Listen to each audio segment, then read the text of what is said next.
Welcome back to the Circuit Revival, where today we're going to be taking a look at another Nintendo Switch Lite. So after the last couple of disappointing videos, I'm hoping for a win here. So this is a no power again, and we try just turn it on, we get nothing. If we check the SD card slot, nope. We can check the game slot, and no game either. Now, with this, this is probably one of the worst condition switches that I've kind of seen. You can see the two joysticks are both missing the pad, so they'll need replacing if we get this fixed. And there's just a few sort of like dents and scratches in it. So there's a scratch here, and then there's a gouge in the front here. So, and then another one just at the side there. So not the best condition, but if we can get it working, we'll have another win here. So we'll get it open and see how it goes. But I've just taken a look at the bottom here, and I think I might be able to see what it is again. As is often the case with these, it looks like it's another charger port issue. So I will just move over to the microscope here. And if we take a look in the port, if I just get this zoomed in correctly, yeah, you can see a couple of pins there overlapping. You can see them sort of a bit better there, crossed over, and we're looking just here. You can see just in there, just that point there. So this, I'm not sure if this has been open before, because if we look along the edge here, it looks like it might have been. The screws look alright, but that bottom edge there does not look great because it's sort of prized up on one side. Okay, so we'll just get this open and I'll jump back in once it's all apart. Okay, so I just started to get the back off here, and this thing is so dirty. I'm not sure if you can see very clearly on the buttons there. There's just so much gunk and stuff on this, so it's gonna need a pretty good clean up if it needs doing. And I do feel like someone has been in this before, because not sure if it quite shows there, but you can see that the metal shielding here is not quite down properly. It's all a bit bent upwards, so yeah, I do feel like someone's been in this before. I can't see quite what they would have done if they were. This looks a bit bent up here as well, so I don't know whether maybe it's been dropped or something, but there's just a lot of sort of bent metal and stuff on this. So we'll keep going and then see how we look at the end. Okay, you can see a bit clearer there than just how that looks. So it's really bent up. So hard to tell though, but it shouldn't be too hard to bend back in place. If they have been in it, that thermal paste is still pretty solid, so they've not replaced that. This latch on here is not down properly either, so I think we are pretty certain someone has been in this before. Okay, so the board is out, and I'm not too confident on this one because I don't know if it really shows up there, but if you look, you can actually see that the board itself is bent, which goes in line with the fact that the shielding and stuff was bent as well. So I don't think anyone's been in this. I just think it's been sort of maybe handled a bit aggressively. So there's a chance that even if we do get into this, that it's not going to work, because underneath that bend is, I believe, the APU, which if any of those balls come loose, then it just doesn't work. So we'll test the normal things we'll test, and we'll get our port in and see if it does anything different. So although normally I recommend taking the port off first, we'll see whether there is any shorts around M92 and such first, just in case, because we might even be able to find out immediately that that CPU cap is shorted, and we know that that's game over. So I'll go one probe on ground, and then I'll just test either side of the capacitors. And we're expecting a beep on one side, but not the other. And that there is the CPU cap, and that one's good. So that's all good so far. Okay, so all of those caps around there are good. So I think we just try and get the port off. And I need to stop looking at how bent that is because it is just troubling me. So we'll do it the way we normally do it, which is the lift method here. So we'll do the hot drop method. So I'll just get this into my clamps here. I'll get it slightly over the edge of the table. And then we'll heat it up. Lift the old port off, get a new one on. So I'll just see if I've got another port here. Yeah, looks like I've got one left in this one. So we'll just get a new port out, and I'll start just by preparing the port.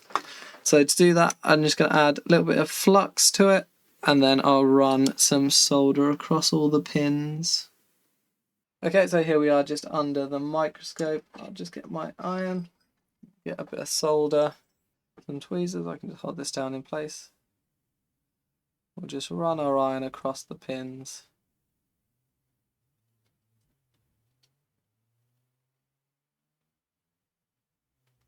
And now that there's some solder on them, it will mean that it will take better when it comes to actually putting the port on. Okay, so I've got the port here just hanging over the edge. What I'm going to do is just use 460 degrees Celsius with an airflow speed of, I reckon, about 60% to get this port off.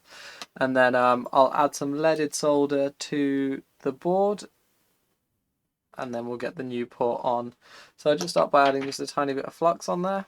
I'll get my hot air. What I'm going to do with this, I'm going to take the cap off, so you've just got the end here, and I'm just going to wiggle around underneath until it gets hot enough to come off. You should start to see these ports here turn sort of shiny, and that's when we know that we can take it off. So I'll start just a bit further away.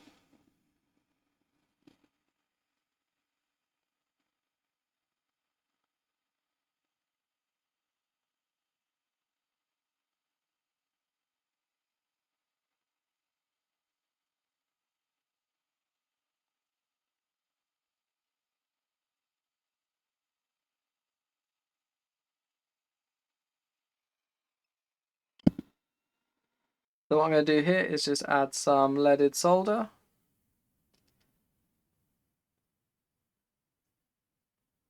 And what this will do is it will lower the melting point of the solder, so that when we come to put the new one on, should go on a bit easier. Okay, so we'll do exactly the same again, and we'll just drop the new port in. And what we're waiting to do is see those all those solder points go shiny, and then we'll get our new port in.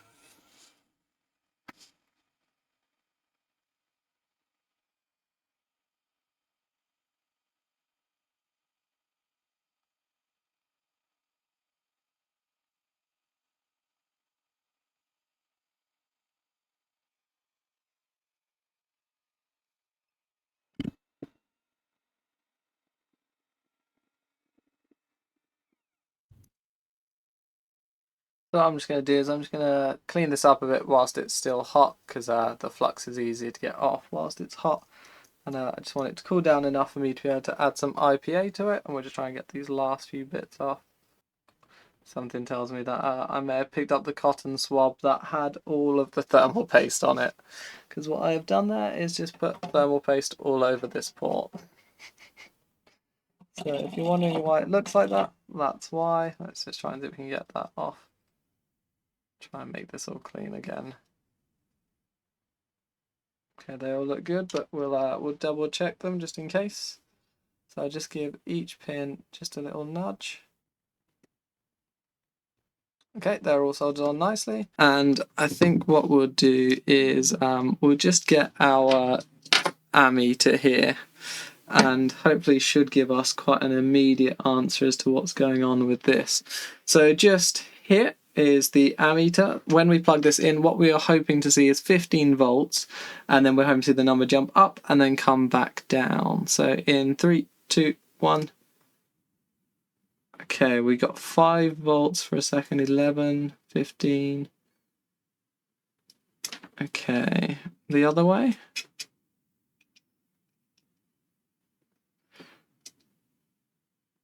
Okay. See, that's not good. We've had this before. This is what the last switch that I couldn't fix did, where it'd come up at 15 volts but just say at 0.22, which means it's not booting properly. And this side doesn't look like it's able to get 15 volts anyway. So I think we possibly need to just double check that.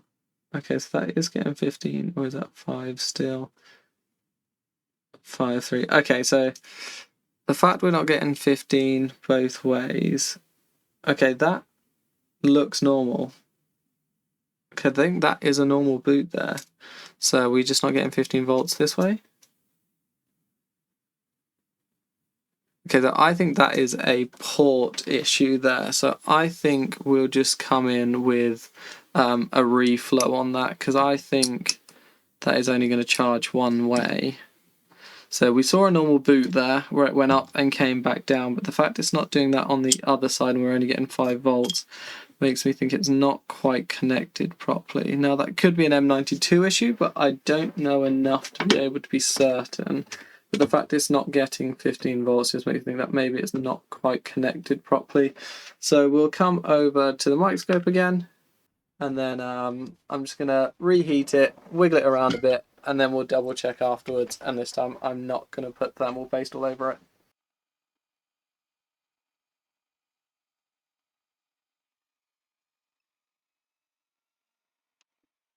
Okay, so I've just sort of like reflowed that. You saw I just wiggled it around a bit because it was definitely connected on one side because we got that sort of standard boot. We got the 15 volts and we got the ramp up and ramp down.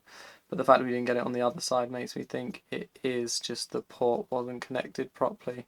Maybe we weren't getting all the pins down, because I think if M92 was faulty, I think it wouldn't just give us 15 volts at all. See whether it's doing exactly the same thing. So if we plug in 3, 2, 1. Okay, that's still flashing 5 volts. If we go the other way.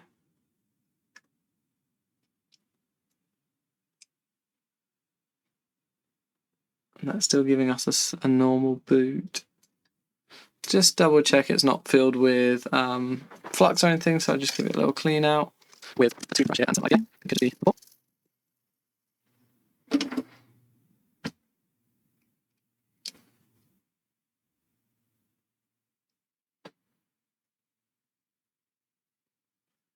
Okay.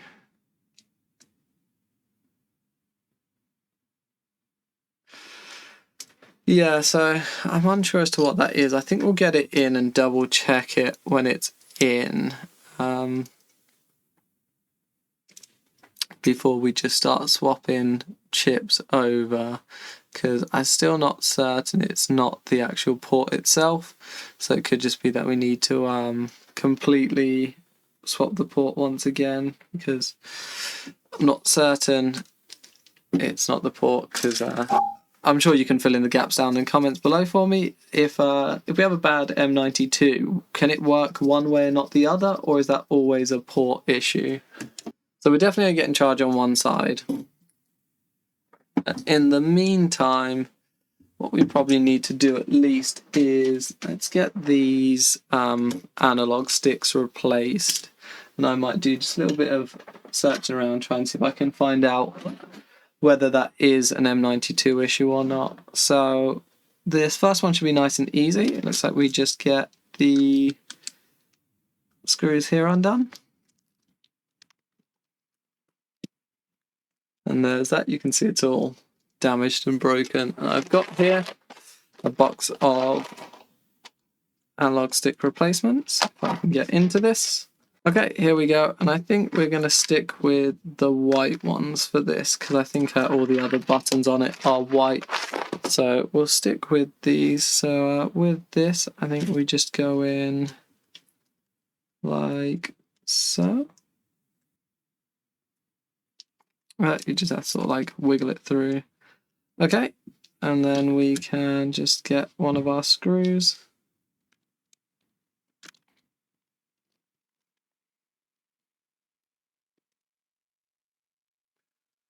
I think we'll hold out on the other one until we know this definitely works, because I think it involves undoing all of the other side here. But for now, I'll just double check the internet to find out whether a 5 volt is the M92 or whether it's more likely to be the port, and then we'll jump back in. Okay, so a little quick search around makes me think it is M92 that's causing the problem. But I think what we'll do to start off with is we'll just try to get this back in and just double check that it is sort of working, I suppose. Because the worst thing I want to do is spend loads of time on this if even with that it still doesn't work.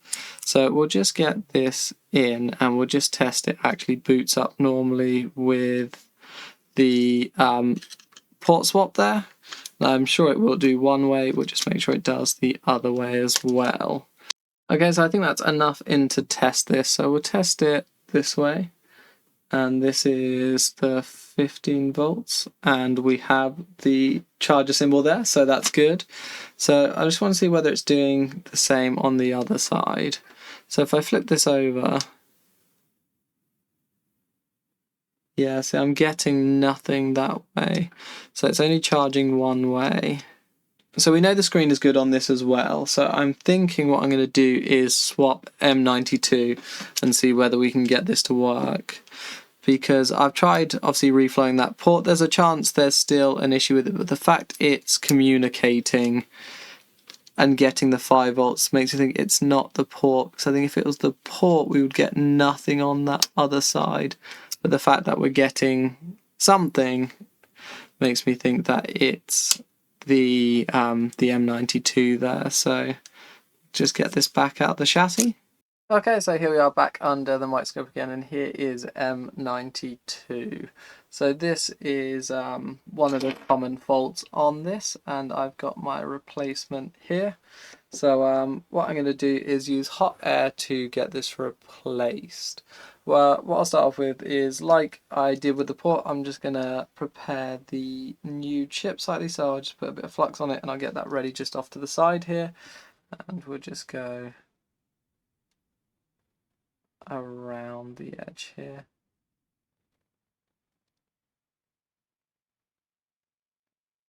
Okay, probably too much of this, actually, but that's actually prepared, so I'll come in with the other one again. I'll get my better tweezers. We'll get this old one off. We'll get the new one straight on.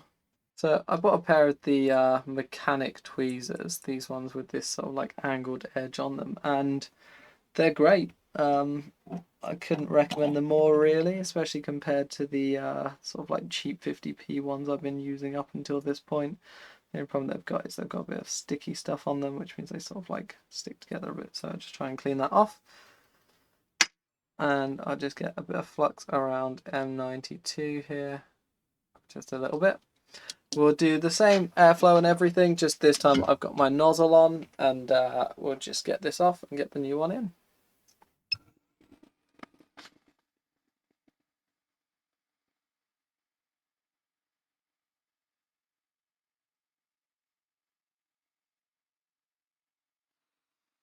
Okay, so what I'm doing here is I'm just coming in with the leaded solder onto the actual pads as well. So then that way that should hopefully help reduce the temperature at which it melts, because I was on it there for a little while and it wasn't melting. So we'll come back in.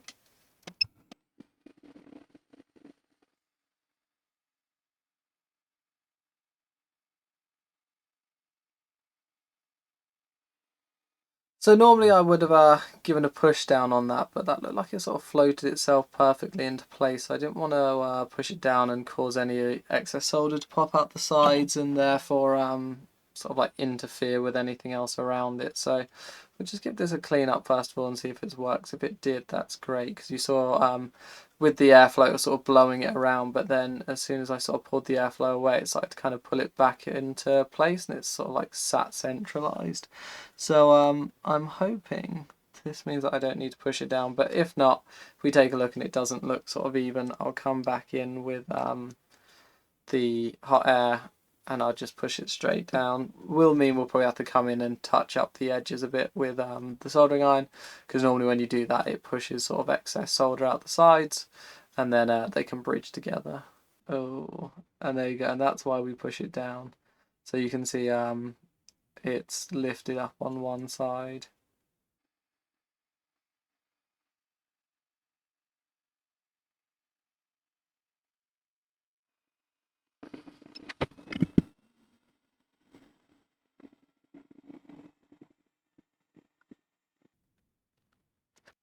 Looks much better.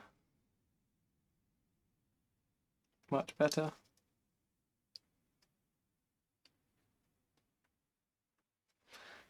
Don't know what that is. I don't know if that's just thermal paste getting around again.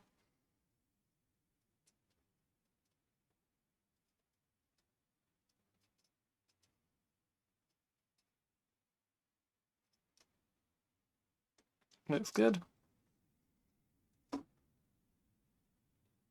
Looks good. Okay, let's give this a go. So hopefully, if all has gone well, we should get 15 volts on both sides. At the very least, we should get 15 volts on one side, because that's what we had originally. So we'll come back in then, and we'll test this side. Okay, that's normal boot. And then the other way.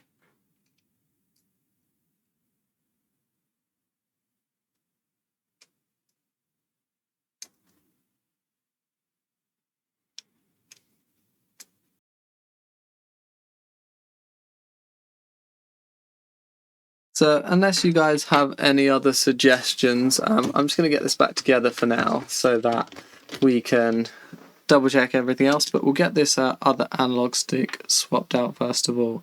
Now, I genuinely have never taken this side of the board out, so I don't really know what I'm doing. So we'll just remove screws and hope, I suppose. So we follow from the other side. I presume we need to remove this screw here. So what I'll do for you guys is I will fast forward ahead and hopefully we'll have this board out. Okay, here we are, we're in the other side, so we'll do exactly the same thing here. We'll just undo these two screws, get the old analog stick out and get the new one in.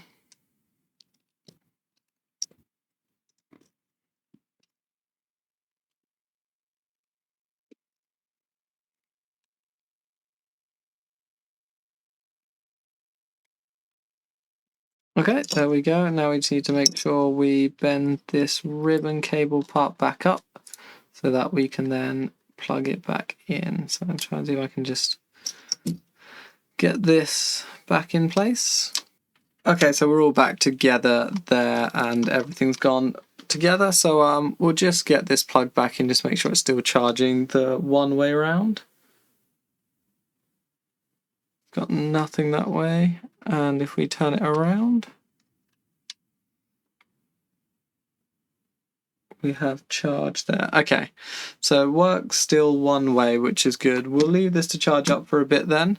And then once it boots, we'll just double check whether those analog stick replacements work as well. So I will pause the video here and then jump back in once that's charged up enough to turn on. Okay, so I think it's about to turn on. There we go. We have the boot screen and it seems like it's just stopped charging. Okay, that's not good.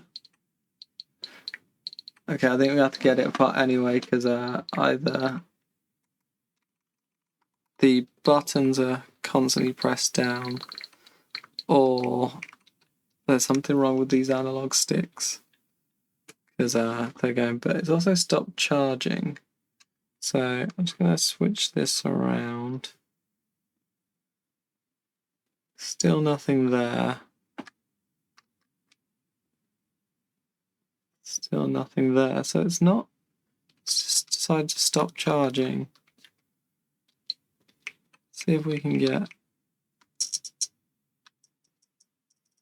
down to test the controllers.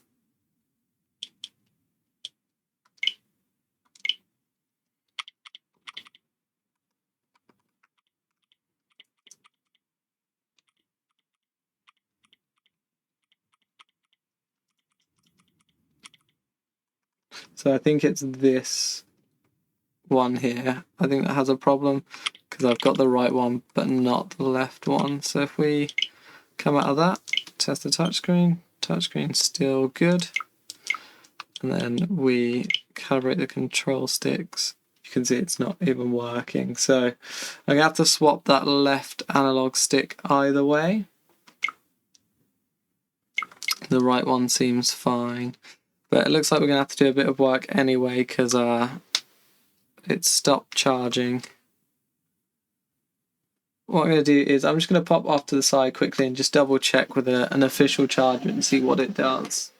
Okay, so I've just tried it with an official charger. It looks like it's just stopped charging entirely.